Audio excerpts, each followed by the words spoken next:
Hi guys, welcome back to my channel Harshitha Shetty vlogs. ಇದೇನು ಒಣಗಿರೋ ಹೂವನ್ನೆಲ್ಲ ಇಟ್ಕೊಂಡು ಏನು ಮಾಡ್ತಿದ್ದಾಳೆ ಅಂತ ನೋಡ್ತಾ ಇದ್ದೀರಾ. ಸೊ ತಮ್ಮನೇನಲ್ಲೇ ಹೇಳ್ದಾಗೆ ಈ ಒಣಗಿರೋ ಹೂವನ್ನ ಇಟ್ಕೊಂಡು ಸಾಂಬ್ರಾಣಿ ಬತ್ತಿನ ಮನೇಲೇ ಹೇಗೆ ಮಾಡ್ಕೊಬೋದು ಅಂತ ತಿಳಿಸ್ಕೊಡ್ತೀನಿ.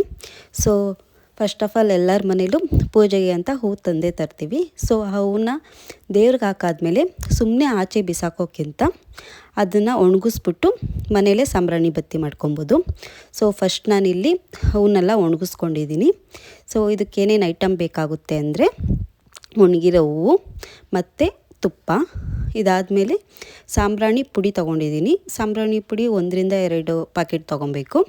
ಇದಾದಮೇಲೆ ಚಕ್ಕೆ ಮತ್ತು ಲವಂಗ ಮತ್ತು ಕರ್ಪೂರ, ಒಂದು 5-6 ಪಲಾವ್ ಎಲೆ. ಸೊ ಇಷ್ಟು ಐಟಮ್ ಬೇಕಾಗುತ್ತೆ. ಸೊ ಸಖತ್ ಈಸಿಯಾಗಿ ಮಾಡ್ಕೊಬೋದು. ಫಸ್ಟು ನಾವು ಆ ಹೂವು ಇರುತ್ತಲ್ಲ ಅದಕ್ಕೆ ಇದೆಲ್ಲ ಐಟಮ್ನ ಮಿಕ್ಸ್ ಮಾಡ್ಕೊಬೇಕು. ಒಂದೊಂದಾಗಿ ಮಿಕ್ಸ್ ಮಾಡ್ಕೊತಾ ಇದ್ದೀನಿ. ಇದನ್ನೆಲ್ಲ ಫುಲ್ಲು ಮಿಕ್ಸ್ ಮಾಡಿಕೊಂಡು ಒಂದು ಜಾರ್ಗೆ ಹಾಕ್ಕೊಂಡು ಫುಲ್ಲು ಮಿಕ್ಸಿಲಿ ಮಿಕ್ಸ್ ಮಾಡ್ಕೊಬೇಕಾಗುತ್ತೆ. ಸೊ ಅದು ಫುಲ್ಲು ಪುಡಿ ಆಗಬೇಕು. ಒಂದು 3-4 ರೌಂಡ್ಸ್ ಹಾಕಬೇಕಾಗುತ್ತೆ. ಎಲ್ಲ ಒಂದೇ ಸಲ ಆಗಲ್ವಲ್ಲ. ನಾನು ಇಲ್ಲಿ ಸ್ವಲ್ಪ ಜಾಸ್ತಿ ಹೂವನ್ನೇ ತೊಗೊಂಡಿದ್ದೀನಿ. ಸೊ ಅದಕ್ಕೋಸ್ಕರ ಒಂದು 3-4 ರೌಂಡ್ಸ್ ಹಾಕಿ ನೋಡಿ ಈ ಥರ ಪುಡಿ ಆಗುತ್ತೆ. ಅದು ಈ ಥರ ಪುಡಿ ಆಗಾದಮೇಲೆ ಇದಕ್ಕೆ ಒಂದು ಸ್ವಲ್ಪ ತುಪ್ಪ ಹಾಕ್ಕೊತಾ ಇದ್ದೀನಿ.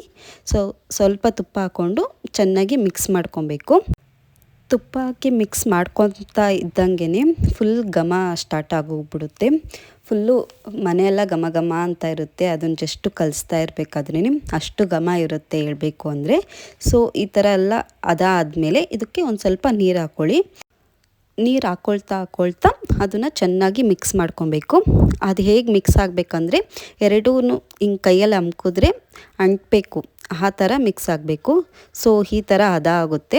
ಇದಾದಮೇಲೆ ನಾನೊಂದು ಇಲ್ಲಿ ಕವರ್ ತೊಗೊಂಡಿದ್ದೀನಿ. ಆ ಕವರ್ನ ತ್ರಿಕೋನ ಶೇಪ್ಗೆ ಕಟ್ ಮಾಡಿಬಿಟ್ಟು ಒಂದು ಅಚ್ಚು ಥರ ರೆಡಿ ಮಾಡ್ಕೊತಾ ಇದ್ದೀನಿ. ಸ್ವಲ್ಪ ಈಸಿಯಾಗಿ ಆಗಲಿ ಅಂತ. ಕೈಯಲ್ಲಿ ಕೂಡ ಮಾಡ್ಕೊಬೋದು ಇದನ್ನು. ಬಟ್ ಈ ಥರ ಮಾಡಿಕೊಂಡ್ರೆ ಸ್ವಲ್ಪ ಈಸಿ ಆಗುತ್ತೆ ನಮಗೆ ಕೆಲಸ. ಅದಕ್ಕೋಸ್ಕರ ಈ ಥರ ಮಾಡಿಕೊಂಡು ಅದನ್ನು ಚೆನ್ನಾಗಿ ಪ್ರೆಸ್ ಮಾಡಬೇಕು. ಇಲ್ಲಾಂದರೆ ಅದು ಬಿಟ್ಕೊಂಡ್ಬಿಡುತ್ತೆ ಒಂದೊಂದಾಗೆ. ಅದಕ್ಕೋಸ್ಕರ ಚೆನ್ನಾಗಿ ಪ್ರೆಸ್ ಮಾಡಿಬಿಟ್ಟು ನೋಡಿ ಈ ಥರ ಓಪನ್ ಮಾಡ್ಕೊಬೇಕಾಗುತ್ತೆ. ಎಷ್ಟು ಚೆನ್ನಾಗಿ ಬಂದಿದೆ ಅಲ್ವಾ. ಅಂಗಡೀಲಿ ಸಿಗೋ ಅಷ್ಟು ಚೆನ್ನಾಗಿ ಕಾಣದೇ ಇದ್ರೂ ಆರೋಗ್ಯ ದೃಷ್ಟಿಲಿ ನಿಜವಾಗ್ಲೂ ಒಳ್ಳೇದಂತ ಹೇಳ್ಬೋದು ಇದು. ಸೊ ಮನೇಲಿರೋ ಐಟಮ್ಗಳೇ ಹಾಕ್ಕೊಂಡು ಮಾಡಿರೋದ್ರಿಂದ ಸಖತ್ ಈಸಿಯಾಗಿ ಮಾಡ್ಕೊಬೋದು. ನಮಗೂ ಒಳ್ಳೆಯದು. ಅದಕ್ಕೋಸ್ಕರ ಈ ಥರ ಚೆನ್ನಾಗಿ ಪ್ರೆಸ್ ಮಾಡಿಬಿಟ್ಟೆ ಅದನ್ನು ತೊಗೊಬೇಕು. ಇಲ್ಲಾಂದರೆ ಮಧ್ಯದಲ್ಲಿ ಅದು ಕಟ್ಟಾಗೋಗುತ್ತೆ.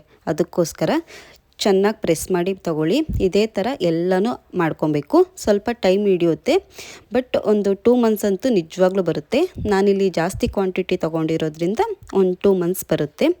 ಸೊ ಇದನ್ನೆಲ್ಲ ಮಾಡಿ ನೋಡಿ ಕೊನೆಗೆ ನನಗೊಂದು 60-70 ಪೀಸಸ್ ಆಯಿತು. ಸೊ ಇದನ್ನು ನಾನು 3-4 ಡೇಸು ಬಿಸಿಲಲ್ಲಿ ಒಣಗಿಸ್ದೆ. ಸ್ವಲ್ಪ ಇವಾಗ ಬಿಸಿಲು ಚೆನ್ನಾಗಿರೋದ್ರಿಂದ ಚೆನ್ನಾಗಿ ಒಣಗ್ತು.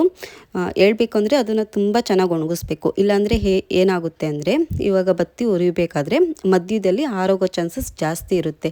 ಸೊ ಒಳಗಡೆ ಹಸಿ ಅಂಶ ಇರೋದ್ರಿಂದ ಆರೋಗೋದು ಚಾನ್ಸಸ್ ಜಾಸ್ತಿ ಇರುತ್ತೆ. ಅದಕ್ಕೋಸ್ಕರ ಚೆನ್ನಾಗಿ ಒಣಗಿಸ್ಕೊಬೇಕು. ಸೊ ಇವಾಗ ನಾನು ನೋಡಿ 3-4 ಡೇಸ್ ಒಣಗಿಸ್ಕೊಂಡಾದಮೇಲೆ ಸಾಂಬ್ರಾಣಿ ಬತ್ತಿ ಅಂಟಿಸ್ಕೊತಾ ಇದ್ದೀನಿ. ನೋಡಿ ಎಷ್ಟು ಚೆನ್ನಾಗಿ ಅಂಟಿದೆ ಅಂತ. ಒಂಚೂರು ಕೂಡ ಹಾರೋಗಿಲ್ಲ ಹೇಳಬೇಕು ಅಂದರೆ, ಅಷ್ಟು ಚೆನ್ನಾಗಿ ಅಂಟಿತ್ತು. ಸೊ ಮನೆಯೆಲ್ಲ ಫುಲ್ಲು ಘಮ ಇತ್ತು ಹೇಳಬೇಕು ಅಂದರೆ, ಅಷ್ಟು ಚೆನ್ನಾಗಿತ್ತು. ಯಾಕಂದರೆ ಸಾಂಬ್ರಾಣಿ ಪುಡಿ ಎಲ್ಲ ಹಾಕಿರೋದ್ರಿಂದ ಆ ಘಮ ಮನೆ ತುಂಬ ಹರಡಿತ್ತು. ಇವಾಗ ಆಚೆ ಕಡೆದು ಎಷ್ಟು ಕೆಮಿಕಲ್ ಹಾಕಿರ್ತಾರೆ ನಮ್ಗೆ ಗೊತ್ತಿರಲ್ಲ. ಸೊ ಅದ್ರ ಸ್ಮೆಲ್ ನಾವು ತಗೊಳ್ಳೋದ್ರಿಂದ ನಮಗೆ ಉಸಿರಾಟದ ತೊಂದರೆ ಕೂಡ ಬರ್ಬೋದು. ಸೊ ಈ ಚಕ್ಕೆ ಆಗಿರಲಿ ಅಥವಾ ಲವಂಗ ಆಗಿರಲಿ ನಮಗೆ ಉಸಿರಾಟದ ತೊಂದರೆ ಇದ್ದರೆ ಅದನ್ನು ಸಾಲ್ವ್ ಮಾಡುತ್ತೆ. ಸೊ ಅದಕ್ಕೋಸ್ಕರ ನಾನು ಅದೆಲ್ಲ ಹಾಕಿದ್ದೀನಿ. ನಿಜವಾಗ್ಲೂ ಮನೆ ತುಂಬ ಘಮ ಘಮ ಅಂತಿತ್ತು. ನಾವು ಕೈಯಿಂದ ಮಾಡಿರೋದ್ರಿಂದ ಅದನ್ನು ದೇವ್ರಿಗೆ ಹಚ್ಚೋದ್ರಿಂದ ಇನ್ನೂ ಖುಷಿ ಇತ್ತು. ಸೊ ನೀವು ಕೂಡ ಟ್ರೈ ಮಾಡಿ ಬೇಕಂದರೆ ತುಂಬ ಚೆನ್ನಾಗಿ ಬರುತ್ತೆ. ಸೊ ಇವತ್ತಿನ ವಿಡಿಯೋ ಇಷ್ಟೇ ಆಗಿತ್ತು ಗೈಸ್. ಈ ವಿಡಿಯೋ ನಿಮ್ಗೇನಾದರೂ ಇಷ್ಟ ಆದರೆ ಪ್ಲೀಸ್ ಲೈಕ್ ಮಾಡಿ ಆ್ಯಂಡ್ ನನ್ನ ಚಾನಲ್ನ ಸಬ್ಸ್ಕ್ರೈಬ್ ಮಾಡಿ. ಮತ್ತು ಈ ವಿಡಿಯೋ ನಿಮ್ಗೆ ಹೇಗೆ ಅನಿಸ್ತು ಅಂತ ಕಮೆಂಟ್ ಮಾಡಿ. ಓಕೆನಾ? ಮತ್ತೊಂದು ವಿಡಿಯೋ ಜೊತೆ ಬರ್ತೀನಿ. ಬಾಯ್.